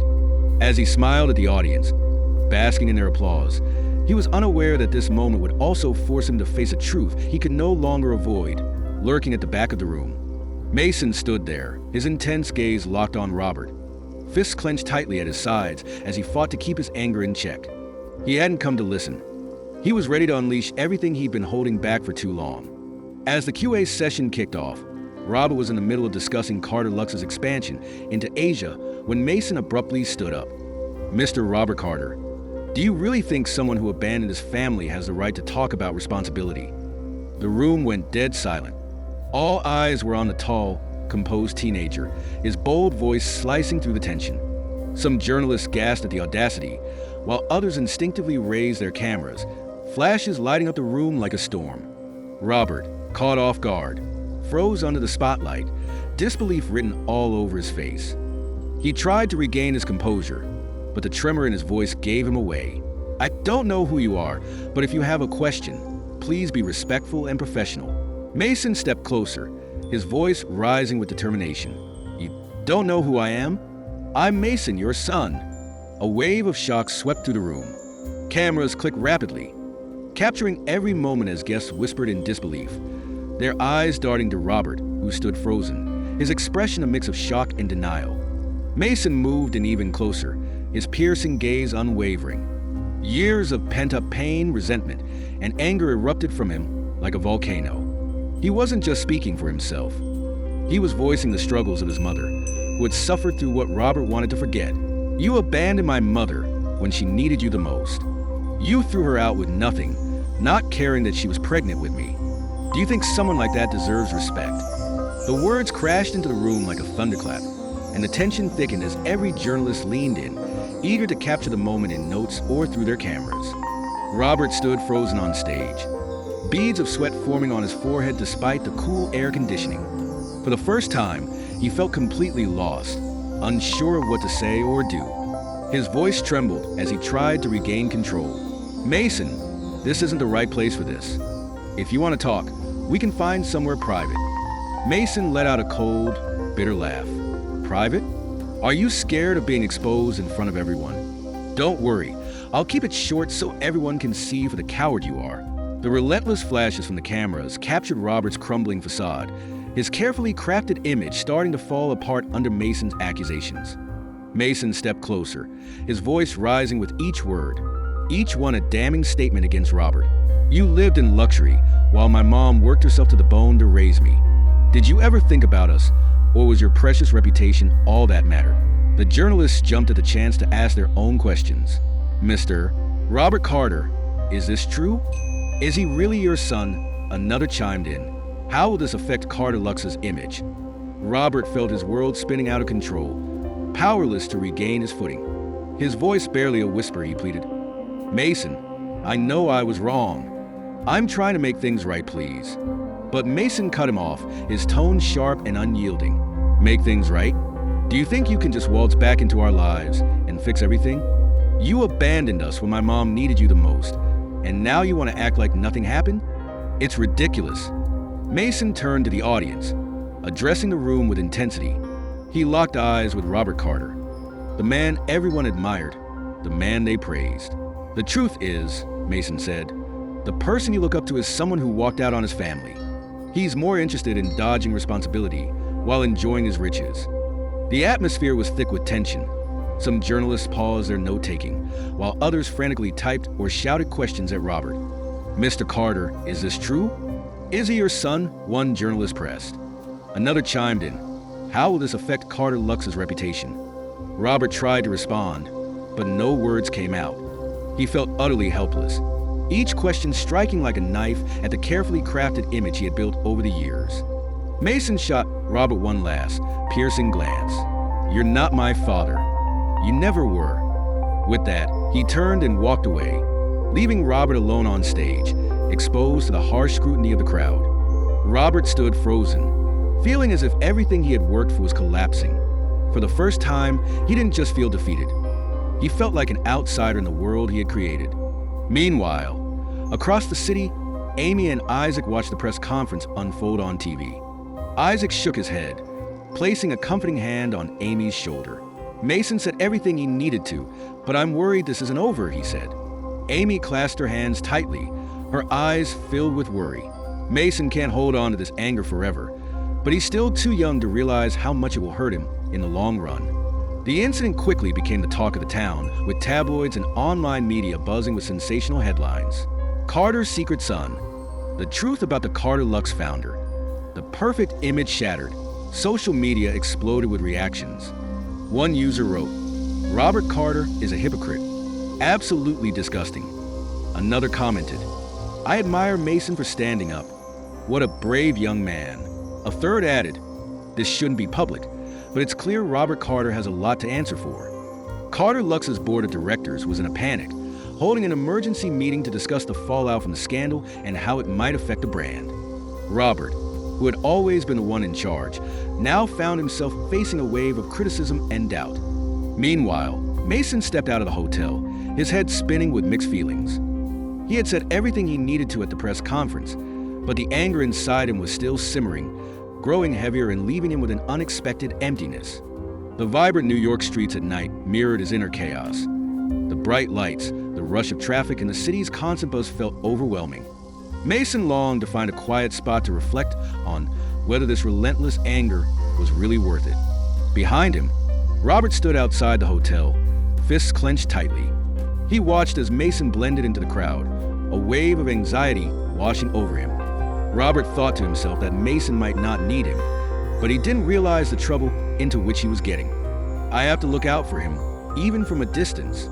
He waved for his driver to stop, stepped out onto the sidewalk, and kept a careful distance as he trailed Mason through the busy streets of New York, his eyes fixed on his son. He wanted to be close enough to step in if needed, but far enough not to be noticed.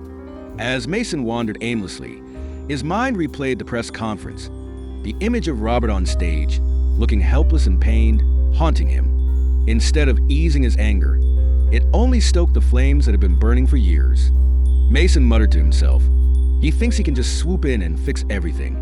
He doesn't have that right, never will." Lost in his thoughts, he continued on. Mason didn't realize he had strayed from the busy sidewalks into a quieter intersection. The traffic lights flickered yellow, and he stepped onto the crosswalk without a second thought, his mind too foggy to notice the looming danger. From a distance, Robert watched in horror as Mason wandered into the risky intersection. His heart raced as the headlights of speeding cars illuminated his son's figure. "No, Mason, stop. You don't see it," Robert shouted, panic rising in his chest. As Mason reached the center of the intersection, a massive truck turned the corner, its blinding lights cutting through the darkness. The truck's horn blared, a loud warning that jolted Mason from his daze. "What the?" he muttered, suddenly frozen, his legs feeling like they were stuck to the ground. The chaos of honking horns and distant shouts barely registered in his mind. Robert, standing on the sidewalk, didn't hesitate. All his fears and instincts kicked in at once, and he knew he had to act. "Mason, move," he yelled, his voice cracking. But Mason didn't budge.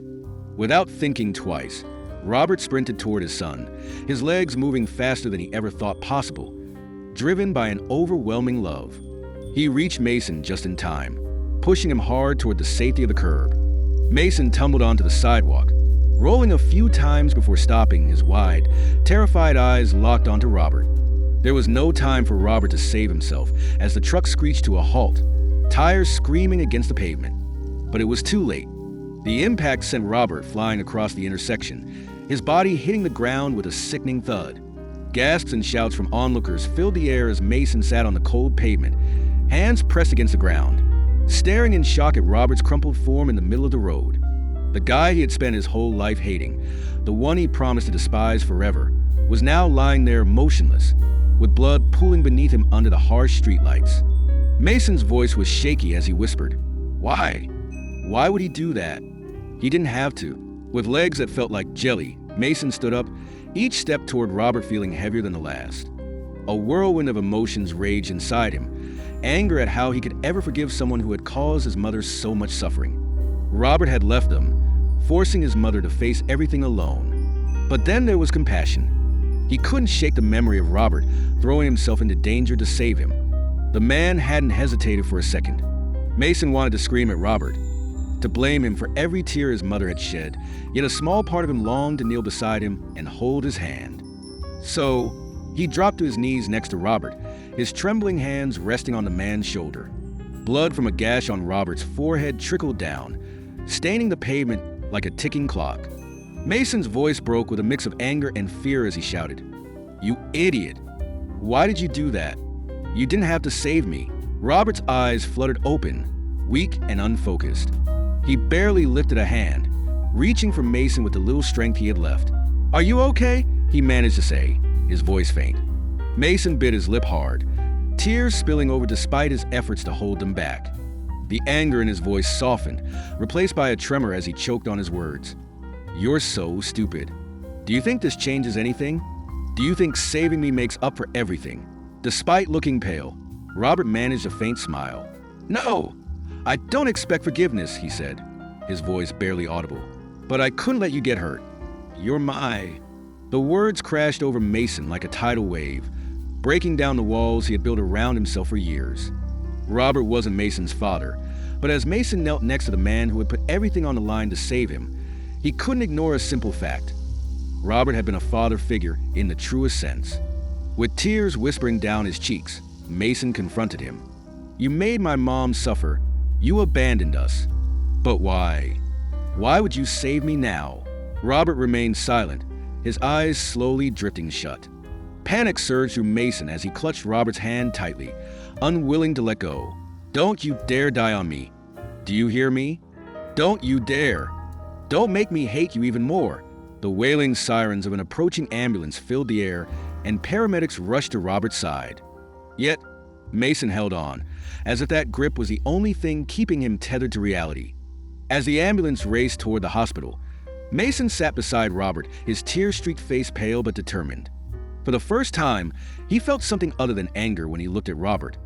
A complicated mix of rage, sadness, and a flicker of gratitude. He thought to himself, "I can't forgive you yet, but I can't ignore what you did tonight."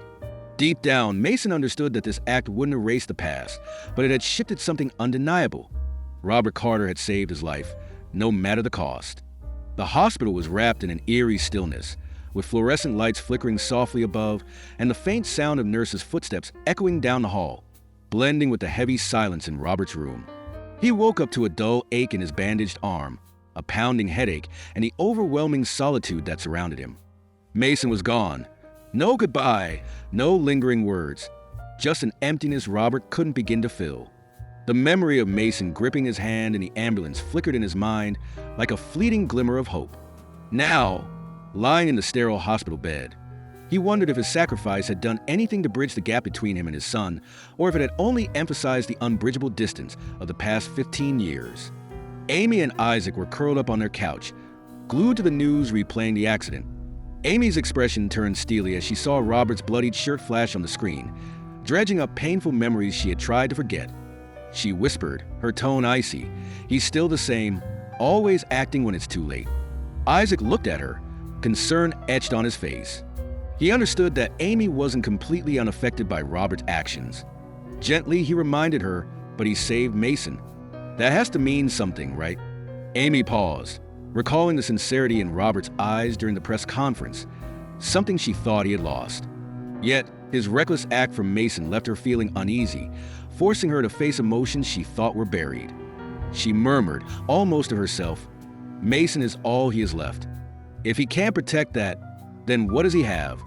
Isaac stayed quiet, knowing she was right, but he couldn't shake the feeling that their family had already been through too much to revisit the darkness of their past. A few days later, Robert came home from the hospital to his lavish penthouse, which looked as immaculate as ever. Everything was in order, except for Robert himself.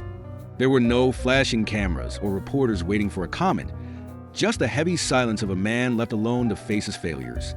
Standing by the window, he looked out at the vibrant lights of New York City, alive with energy, while inside him, everything felt empty. Bitterly, he thought, I saved my son, but it doesn't change anything. Robert was still just a lonely guy, starting to understand that his guilt would never really change anything. All those risky moves he made to save Mason were just ways to dodge the hard truth. The past was set in stone. While Robert wallowed in his solitude, Amy, Isaac, and Mason were moving on as a real family. After the accident, Mason became a lot quieter, caught up in a whirlwind of emotions that made it tough for him to talk about Robert. But with Isaac and Amy by his side, he found a bit of peace. One evening, Isaac put a comforting hand on Mason's shoulder and said, "You don't have to rush into any decisions. Just let things happen as they will. We're always here for you." Mason nodded, his eyes showing gratitude. No matter what Robert had done, Mason knew his real family was with Amy and Isaac, the ones who had stood by him through everything. One night, Robert got a letter from Mason. It wasn't long or overly emotional, but each handwritten line felt like a final word that Robert couldn't ignore. Mason wrote, "You saved me, and I'll always remember that, but I need some time. Don't come looking for me. If I ever want to talk, I'll reach out." Robert sat there, frozen, the letter shaking in his hands. Part of him felt a flicker of relief that Mason hadn't completely cut him off, but the rest was overwhelmed by the painful solitude. He whispered to himself, staring at the endless city lights. "Mason doesn't need me, but at least he's alive. That's what matters." As he sat alone in his huge penthouse, Robert's world fell apart piece by piece. The once stunning view of the New York skyline did nothing to calm the chaos inside him. The headlines, the accusations, and the loss of his company played over and over in his mind, each revelation hitting harder than the last. The scandal wasn't just a mark on his reputation. It was a complete upheaval of his life. Carter Lux's empire, once a symbol of his ambition, now lay in ruins, a testament to his arrogance and failures. After being forced out, Robert retreated into solitude. His once glamorous penthouse, a place of power and prestige, had turned into a gilded cage. The silence was overwhelming, only interrupted by the distant sounds of the city below. As he scrolled through social media, each post felt like a knife to his already bruised ego. Twitter was ablaze with comments like, "Finally, the truth about Robert Carter is out. He's the reason for so much suffering while he enjoys his riches. Amy deserves her success, and he deserves this downfall. We need to hold powerful men accountable. Robert is just the beginning." In a fit of rage, he tossed his phone onto the couch, his hands trembling. His thoughts drifted to the accusations against him, the testimonies from former employees, the leaked recordings, and the scathing articles that painted him as a predator and an oppressor. He wanted to dismiss them as exaggerations meant to ruin him, but deep down, he knew there was some truth to them. He remembered the early days of Carter Lux when he was relentless, demanding perfection from his team, and often crossing lines that should never have been crossed. The late-night meetings, the shouting, the firing of anyone who dared to oppose him, all justified in his mind as necessary for building his empire. Now, those memories haunted him. The faces of those he had wronged, assistants, designers, factory workers, flashed before him. He recalled the desperation in their eyes, the quiet acceptance of his authority. And then there was Amy. The memories of their last days together gnawed at him. He could still picture her standing in the doorway of their penthouse, pregnant and heartbroken, as he uttered words he could never take back. Robert remembered the harsh words he had thrown at her. "You don't deserve to be here. Everything you have is because of me." He had said it to hurt her, to keep her under his thumb, but now those words haunted him like a curse. No matter how hard he tried to distract himself with work, the accusations, both from others and within himself, were relentless. He had lost the company, the respect of his peers, and any chance of being seen positively again. One night, sitting by the window with a whiskey in hand, Robert faced a painful truth. His voice shook as he admitted to himself, "It wasn't just the media or the board that brought me down. I did this to myself." The realization hit him hard. For years, he had convinced himself that his success justified his ruthless tactics, which sacrificing his family, integrity, and humanity was necessary. But now, stripped of everything, he saw those sacrifices for what they truly were: cowardice, greed, and a refusal to confront his own flaws. Meanwhile, Amy, Isaac, and Mason were thriving, living their lives unaffected by the chaos surrounding Robert. In interviews, Amy's grace and strength stood out, highlighting the stark difference between her success and his downfall. She said, "I don't dwell on the past. My focus is on the future, my son, my work, and building a legacy that reflects my values." Her words were soothing to her supporters, but cut deep for Robert, who could only watch as she shone while he faded away. As the weeks went by, Robert withdrew even more. Calls from former colleagues and friends dwindled until they stopped altogether. He was no longer the powerful figure he once was. He had become a cautionary tale. One evening, he received an envelope in the mail from Mason. Inside was a simple handwritten note. "You saved me, but that doesn't erase what you've done. I'm not ready to forgive you. Don't contact me. If the time ever comes, I'll decide if I want to see you again." Robert held the letter tightly, tears streaming down his cheeks. Mason's words, though far away and strong, were the last link he had to the family he had shattered. Whispering to himself, Robert said, "I can't blame you, Mason. I don't deserve your forgiveness, but I appreciate you not completely shutting me out." Sitting in the heavy silence of his penthouse, he came to a realization. His journey to redemption, if it was even possible, wouldn't be about getting back what he lost. It would be about becoming a man who could finally look himself in the eye. Instead of reaching for a drink to dull the ache, he gazed out at the city, a small spark of determination igniting within him. He vowed, "If there's any chance to mend what I've broken, I'll take it, even if it takes the rest of my life." After everything that had happened, the accident, the public fallout, and his ousting from Carter Lux, Mason found himself torn. He felt caught between two worlds. On one side was his true family, Amy and Isaac, who had always loved and supported him. On the other was Robert, his biological father, a man who had caused immense pain, but had also risked everything to save Mason. The anger that once surged within him had faded, but it hadn't vanished entirely. Mason realized that clinging to his resentment only weighed him down, trapping him in a cycle of negativity. He thought to himself, "Forgiveness isn't about whether he deserves it. It's about freeing myself so I can move on without this burden." The soft glow of the sunset illuminated the park, transforming the cobblestone paths into shimmering ribbons of gold. Mason was sitting on a bench by the fountain, staring at his tightly clasped hands as if he was trying to find some inner strength. He had thought a lot about this meeting with Robert. For Mason, it wasn't about making amends. It was about setting himself free. The hatred he had carried for Robert had been a huge part of his life for years, but now he realized it was more than just a weight. It was a chain holding him back from moving on. When Robert finally showed up, he looked noticeably thinner and walked slowly, his trembling hands held together. He paused a few steps away from Mason, almost hesitant to break the peaceful vibe of the evening. "Thank you for meeting me," he said softly. Mason lifted his gaze. His eyes didn't burn with anger anymore, but they weren't warm either. They were cold or determined, just like the words he was about to say. "I didn't come here to make peace. I just want to be clear," he stated. Robert froze, nodding slightly, a hint of disappointment flickering in his eyes. He knew he shouldn't expect anything more.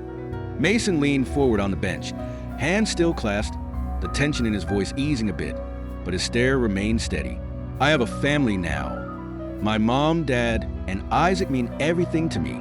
They've always been there for me, loved me, and made sacrifices. Nothing, not even your apologies, can change that." Robert closed his eyes for a moment. He had seen this coming, but hearing it from Mason still hit hard. He didn't argue. He just nodded, his eyes filled with both sorrow and acceptance. "I understand you have a good family," he said, his voice shaking. "I don't want to disrupt that. I just want you to know how deeply I regret everything." Mason stayed quiet for a while, then finally got up. His eyes softened a bit, but his voice was still strong. "Mason, you saved my life, and I really appreciate that, but it doesn't change what happened." Robert didn't say anything. He just watched Mason walk away, his figure fading into the warm colors of the sunset. Once Mason was gone, Robert stayed put, staring at the cobblestone path. Inside, he felt a deep emptiness, but the restless anxiety was gone. He felt a mix of relief and a dull ache that wouldn't leave. Robert murmured to himself. "You don't need me, but at least you've forgiven me." That's all I could ask for. As night fell, the park slowly turned dark. Robert stood up and walked away, each step careful, as if he was learning to walk again. He wasn't trying to cling to anything anymore. He was letting it all go and accepting what he couldn't change. The path to forgiveness is tough, especially when the past is filled with hurt and errors. Do you think Robert deserves forgiveness? Share this channel and join the conversation as we dive into the next part of this touching story. Robert had thought a lot before reaching out to Isaac. He knew he couldn't fully redeem himself without facing the man who had stepped into Amy and Mason's lives when he had walked away. Robert sent a short email, not really expecting a response, but one morning, he got a reply from Isaac. "I'll meet you, but only to hear you out. Don't think I'm doing this for you." They set up a meeting at a cozy cafe on a quiet street near where Isaac and Amy lived. Robert got there early, sitting in a corner, looking both worn out and tense.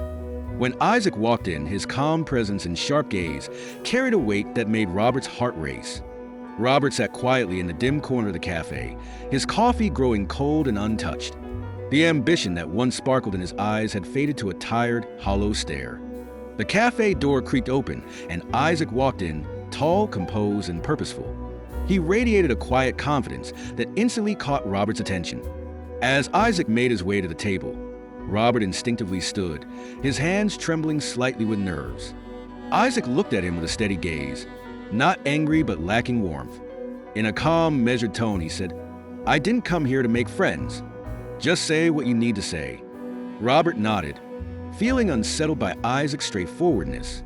He hadn't expected a warm welcome, but the bluntness still threw him off. He sat down, struggling to find the words he had rehearsed so many times. Finally, he spoke, his voice low and rough. "I know I'm the reason for all the pain Amy has gone through. I was wrong, more wrong than anyone can imagine. I'm not here to ask for your forgiveness on her behalf." Isaac raised an eyebrow, his sharp gaze piercing through Robert's uncertainty, but he remained silent, the weight of the moment pushing Robert to keep going. "I just want to say thank you. You took care of Amy and Mason, the very things I should have done from the start. You gave Mason a home, a real family. I know I don't deserve it, but I need you to understand how grateful I am." Isaac leaned back in his chair, his eyes still fixed on Robert. While the words didn't soften him, he could see the sincerity behind them. When Robert fell silent, Isaac leaned forward slightly, hands clasped, his gaze sharpening as if to ensure his words hit home. "You're right. You were wrong. What you did to Amy is something I will never forgive. She went through hell because of you, and Mason grew up without needing you. This family doesn't need you." Robert kept his head down, the words hitting him hard despite what he expected. Isaac wasn't done, though. His voice softened a bit, adding more weight to what he was saying. "But that doesn't mean I hold on to hate. This family has moved on from you, and I'll make sure they never feel pain again. Not from you or anyone else." Robert looked up, his eyes red but showing a hint of relief. He couldn't change the past, but at least Amy and Mason were safe now, something he hadn't been able to provide.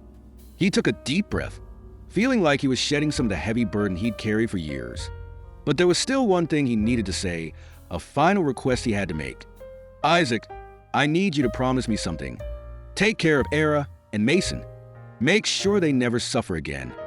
Isaac tilted his head, his gaze steady, lips pressed together as he thought it over. Finally, he nodded, his voice now warm with a hint of understanding.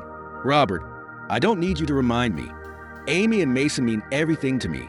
They already have a family, and I'll protect it no matter what." Robert lowered his head, words escaping him. He could tell Isaac was sincere, and while it hurt, it also brought him a strange sense of peace. As Isaac stood to leave, he glanced back at Robert one last time. The coldness was gone, replaced by the understanding of someone who knows everyone has their own struggles. "Robert, regret doesn't change the past, but it can help you live better in the future.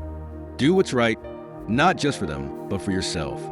Robert stayed seated, watching Isaac walk out of the cafe. There was no reconciliation, but there was no hatred either. He realized that his path to redemption couldn't depend on others forgiving him.